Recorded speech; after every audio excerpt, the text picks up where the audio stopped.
The tight ends are pretty deep, man, and this is the first time I can say this in a long, long time.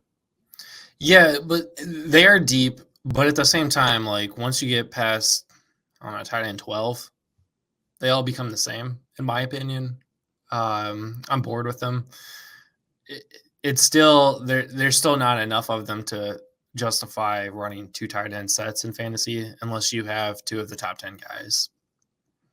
Oh, no. You shouldn't never run 2 tight No, ends on your roster no matter unless what. you have Sam Laporta and Travis Kelce or something like that. Not even then I would. Sam You Laporta don't wasn't. think so? No, not even then. Just because of Mm. the vitality, Laporta was pretty much. Let's be honest. He's our number one. He is consensus number one across the board, across the universe, across the community. But let's not pretend like he wasn't touchdown dependent, and he depended on a lot of breakout, like 60-yard flea flickers to actually score fantasy points. He was solid. He was great. He was the number one.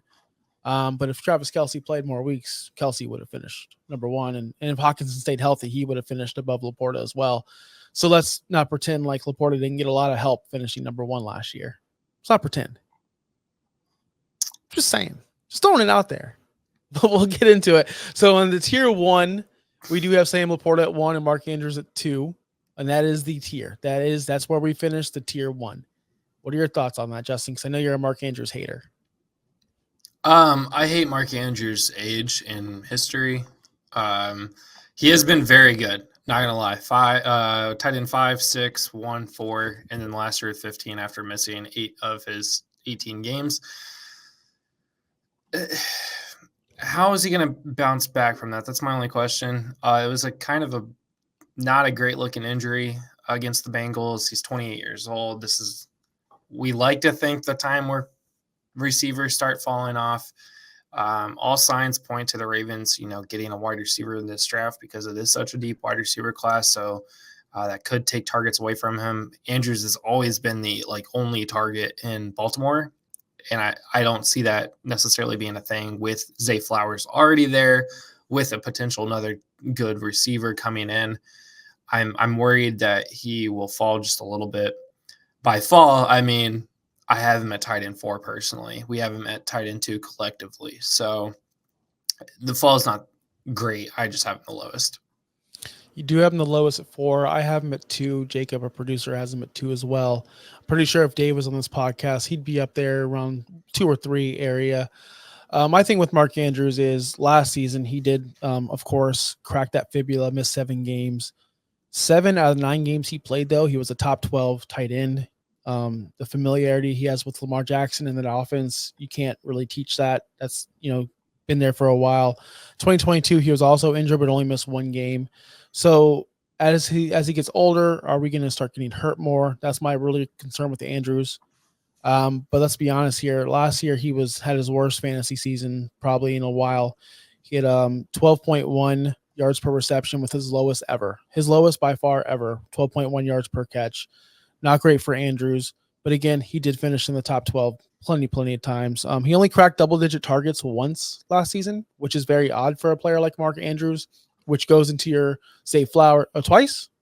Are we looking at fantasy relevant weeks? Are we looking at playoffs? Are we week 5 and week 9? So yeah, fantasy okay, relevant. I must have messed it up. I put week 5 against Pittsburgh.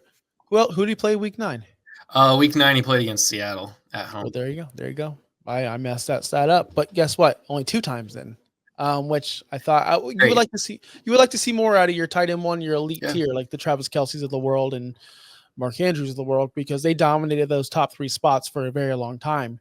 Notice we didn't bring up Travis Kelce in this tier. Just notice. We'll get to him later. But Mark Andrews, he's a known thing. Death taxes. Mark Andrews is going to score touchdowns for the Baltimore Ravens. My only concern is, and this is a big concern, do they add an extra piece? If they add an extra piece in the draft, how many targets will that take away from Andrews? And how many red zone goal line carries will Derrick Henry have to also take away from these red zone targets that Mark Andrews is used to having? Adding Derrick Henry does change things. Yeah, he's not a receiving back, but yeah, that does take goal line targets away from him. Again, adding any kind of weapon on the offense. The emergence of Isaiah Likely last year doing a lot better than the previous season. All of these things tell me Mark Andrews is not going to be the guy in Baltimore anymore. I mean, they've got so many different options to go. This isn't like it's the Kansas City Chiefs where you have Travis Kelce, Rashee Rice, I guess. I mean, that'd be Zay Flowers in this situation. So dynasty-wise, I have them lower. If this was redraft, sure, top 3, I don't care. It's fine. I'm thinking this year, next year, and the following for Mark Andrews. And everybody can't be Travis Kelce at 34 still being as dominant as he is. I agree with you, man. I agree with you on that as well. But can we get to Sam Laporta? Are we going to talk about him at all? We can. That's fine. I mean, he's a tight end 1, so I mean, we can. He is a tight end after his rookie season. I will, and you know who else had a phenomenal rookie season but fell off? His name was Kyle Pitts. Kyle Pitts was over 1,000 yards his rookie season and fell off. We didn't see, different situation, of course, but Sam Laporta didn't crack the 1,000-yard mark. He had 86 catches, 10 touchdowns. I want to repeat that, 10 touchdowns. It's very hard to do for a tight end to do. So I'm really impressed by him.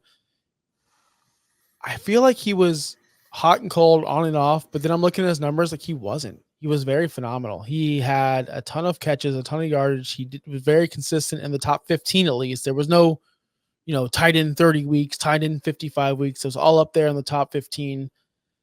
My concern with that is he going to continue this success, or is he going to regress? That's something that, lazy analysts would say, lazy content creators, rookie, the sophomore slump. Let's see if it's real. I mean, the sophomore slump for tight end 1, going down to tight end 2 would be a sophomore slump for him. So it's just how much is that production going to change when the Lions are winning? Sam Laporta was scoring. So that's the big thing. And if the Lions continue to progress as a team, I can only see this going better. The games he didn't even get 10 points in. I mean, he didn't even get even close to 10 targets those games. He was getting 6-7 targets, less than that probably even. So I'm not super worried about him super falling off here. The only game last season that I would have been remotely worried about was week 6 on the road. He had 11 targets and 4 receptions, but he followed that up with really good games. So not super worried about him. I think he's going to be fine. Again, if we're talking about Dynasty, which is what we are, this is going to be great for Sam Laporta and your team. If you drafted him in the 3rd round, this is a great pick for you. Yeah, Sam Laporta is going to be great moving forward. I'm trying to be controversial and trying to figure something to say, but I can't because he's just so damn good. Did lead the league for tight ends at touchdowns, 4th in catches for tight ends, 5th in yards for tight ends. Just want to see that touchdown. I just hope if he doesn't score 10 touchdowns, he doesn't fall off the face of the planet. Yeah, because that's what I want to see. He had 153.3 standard. That's standard. I mean, that's kind of like Darren Waller in a sense. I mean, Darren Waller was so dominant because he was scoring a lot of touchdowns on the Raiders, and when he wasn't, I guess 12 over 2 years. So I guess it wasn't a lot of touchdowns, but he was putting up good numbers because he was getting a lot of targets, a lot of receptions, and he was dominant. And then since 2020, he has scored a total of 6 touchdowns, Darren Waller has, and has not been fantasy relevant since. So hopefully that's not a Laporta situation. We hope. And hopefully he's more in the Kelce range. And I will say this last word on Laporta. Travis Kelce and TJ Hawkinson did average more fantasy points per game, 14.6, where Laporta was at 14.1. So we are splitting hairs.